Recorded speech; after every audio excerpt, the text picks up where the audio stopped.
Good morning and thanks for joining us on a later edition this week of our weekly video, fresh off a big week in Melbourne. Things were lots of fun. I'll let Chris deliberate on that, but you had a good fun week, eh? Yeah, it's amazing carnival, isn't it? It's so much fun. We're back home though. All good things come to an end. Slightly sleep deprived. I'm far more than you. That's what happens. Hey, we're both still married. We both didn't get into any trouble, but we both had a good time and trained winners. Yep. So let's go straight to the winners. Japanese Me Saturday, first Group 1 for the Ingham family. Pretty Upset, boil over, little battling chestnut gelding from Rosehill from the Burbs. Got the job done. He sure did. He made it three years in a row for the stable in the Cornwall, and yeah, what a huge thrill it was to train that first Group 1 winner for the Inghams. Very special family. They don't expect anything, but when it does come their way, they do appreciate it, and you know, Mr. Ingham and all the family are very proud. And yesterday, Oaks Day, 2 winners, Yellen and Hersley. Yellen was one of the original horses made up of a lot of Melbourne counterparts. I think that was partly to fill the Melbourne stable in the early days. Some great people in the horse, all from all around the world, a strong contingent from basically all parts. Yep. Hong Kong, you name it, everywhere. Sydney, some of our good owners in Sydney. Some good owners from Melbourne, including the chairman Michael Byrne, gave him a good thrill. And the other notable winner was obviously Hersley. Good group of battlers in that horse. Yeah, my word. Shake Farhad, Rossi Shrimpton. Shake Shrimpton, Jerry Harvey, and Michael Kinnemont. So that was... Yeah, very special. Mac Fee winning a listed race on Oaks Day.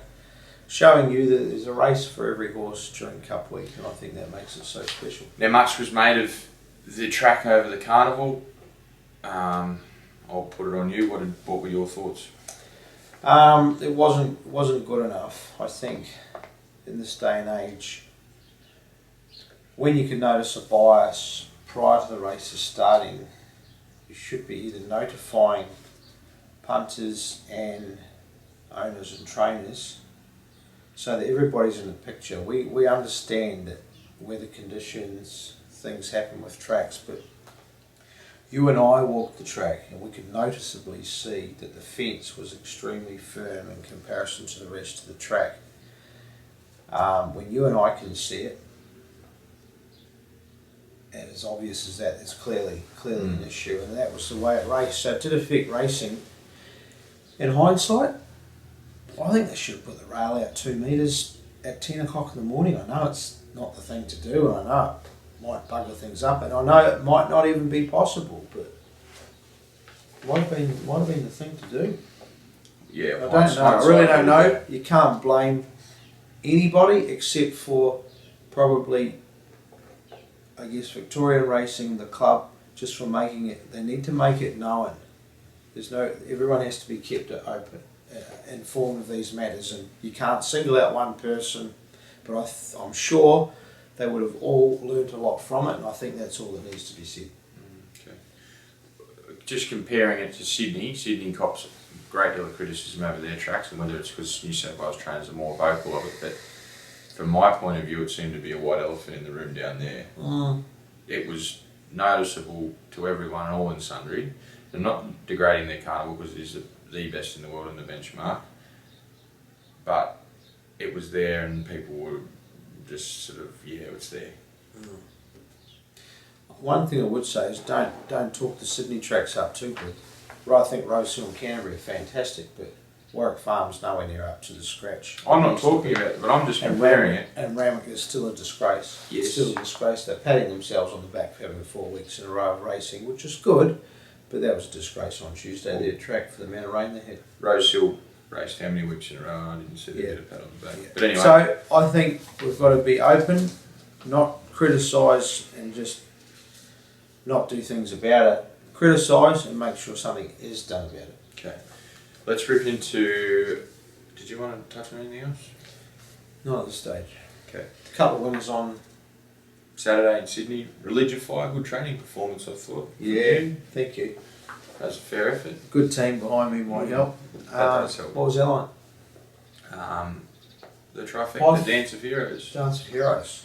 Quick Strike, and Lady Lafay. Yeah. And Changed they it had a up. trifecta at the provincials too. Yeah. Beaumont. The Beaumont track, well done Newcastle. Yeah. Looks like it's playing well so far. I think well done for Racing New South Wales putting things back a week, because it's just a race. It looked like a race. Good. They Race went good. from everywhere. Right, Canterbury. And we had a winner on Tuesday, Melbourne Cup day. Yeah, we did. Disgraceful. Saved the day. Far Put a from smile on our disgraceful. face. Got me out of plenty of Barney rubber. Melbourne Cup, Oh, disgraceful. Not just the interference, just the farcical tempo. It was everyone's fault, us included.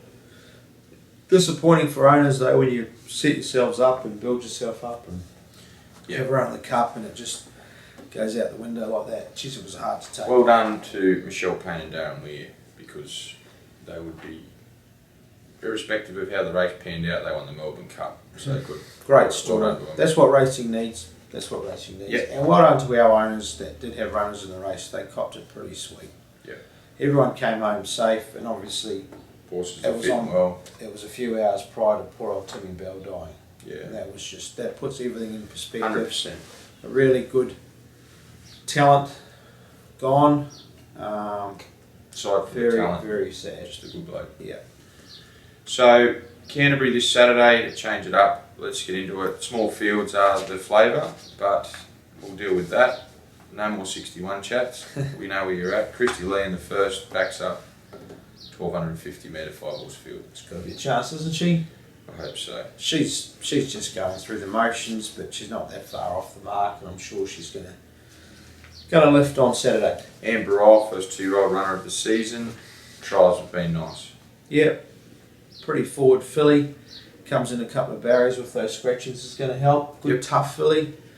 Typical of the star syndicators, they buy a nice horse and invariably get to the races fairly early. 4 runners in the 3-year-old 1550, field of 7. Feast for Eyes, Spats Easy, Torgerson and Costa Line. Well, you'd have to say they're coming out of a good form race. Well, Hersley come out of the race behind Feast for Eyes, is now a listed winner. And Torgerson. And Torgerson, and Spats Easy was an impressive winner at Hawkesbury. And in Costa Line, been racing very well. Wet track, only worry with him if it is wet. Yeah, he won't go round. And I think special mention needs to be made to Jim Cassidy. Yep. Feast for Eyes, just a 10 out of 10 ride from Jim. Had 2 failures, Jim gets back aboard, bang, straight in the front, backs himself and home he goes. Sam Clipperton hops on him on Saturday. He's riding well. Gee, what a career Jim Cassidy's had. Ooh, yeah. He's done some amazing work for us. Amazing. 31 winners on some all sorts of horses. Hawkesbury is a good example. Didn't he just bounce him back into form? Or got him into form? He's just a marvellous rider. Well done, Jim. And all the best to you and your family for your retirement. Hard to put into dialect how good he has been over such a long period of time, I think. I could say that I could probably count 1, maybe 2 hands how many jockeys that we've used that can actually lift a horse in a finish or lift its performance. He would be right up the top of that list. Yep. 3 runners in race 6. Happy birthday, Lindsay Murphy. On your champ, 68. Winetails, Berry Miller and Pythagorean. Small field of 7 runners. Winetails, touch disappointing. Nice start. She needs to lift her out. She'll be off to the paddock. Berry Miller, ditto. But in the right race here. Been up a while. Yeah, had a little mini break in between. Didn't really do much, did it? Pythagorean. Needs to lift, Liam. Needs to lift. Yep. That's Blinkers on. I think earmuffs off, blinkers on. So it's a significant gear change. And we've had a bit of success backing horses up. So if he can get to the front, he's a fit horse. Yep. Now's the time on Quick Strike, 1900. Quick Strike, narrowly beaten last start. Now's the time, bounce back to form on a 3-day backup. Yeah. Was it 3 days? You raced on the Wednesday, backed up Saturday. It was. So it's 10 days No. into this race. Raced on Friday, backed up Wednesday. Yeah. So he's found some form. He likes these types of tracks, not too wet, but a bit given them, and quick strike. He's a fit horse. Right, Flemington, final day of the carnival. Beaten up.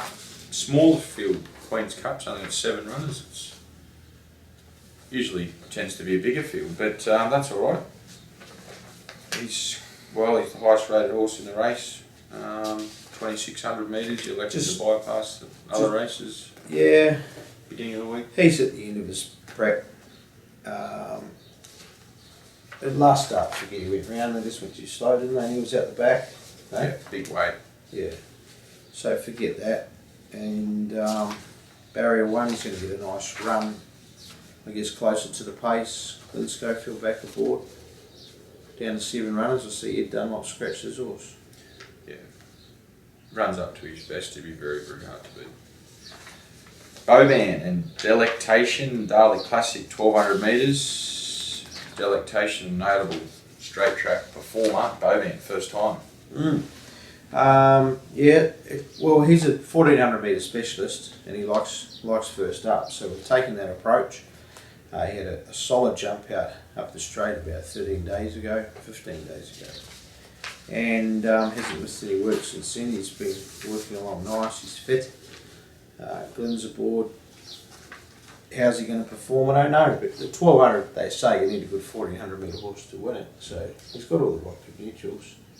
But as you say, first time up the straight against some of the world's best sprinters. Self-proclaimed. Yeah. Delectation, well, he was one of the obvious ones beaten by the track bias last Saturday. He's pulled up really well. Loves the straight, as you touched on, and James McDonald to ride. Big positive. Could be a knockout. Could be, yeah. Track, bit of juice in the track. I think it'll suit most runners though, Liam. Obviously not Boban, but most of these other have performed on their tracks. Moriarty and Amavaccio in the Emirates Stakes, both down in the weights. Tough race. What are you thinking here? I like Amavaccio. He'll really notice a difference in weight. He likes a soft and he was track. against the bias at Moonee Valley too. Yeah, loves a soft track. Moriarty, hard to get a line on him. He's been a bit soft this preparation. He'd need a track to improve, but if he runs in the first half of the field, he'll be off to Perth to try and win another Group 1 over there. Ballet Suite in the Matriarch over 2,000 metres, 56 kilos, Hugh Bowman on. My best of the weekend. As long as it gets back to soft. But a good gate, good rider, right distance. Coming into form at the right time, isn't she? Yep. A lot was made of the imports this week in Melbourne. Francesca Marni knows more about imports than I think anyone does. It was nice listening to her, because I always enjoy listening to Francesca. But talking of imports, you bought 9 for yourself last week. How are they looking? Pretty good. Yeah. Any shares left for the boys? There are a few little shares left. I'll take 5% in most, except for the expensive ones, because can't afford it. I think it was good buying, and collectively, I think they can win 30 races. I said to the boys 40 races. Why? Because we bought the right type of horse that can go through the grades in Sydney and Melbourne. Starting off at midweeks, they'll be here, landed. In another 4 weeks, they'll be racing. In 12 weeks, you've got a ready-made racehorse running in the city. Can't ask for much more than that. And obviously the Group 1 success we have from these horses is probably second to none. And for some reason, the Aussies didn't turn up this year. We were still there, and we've picked up some more value. Ready to go.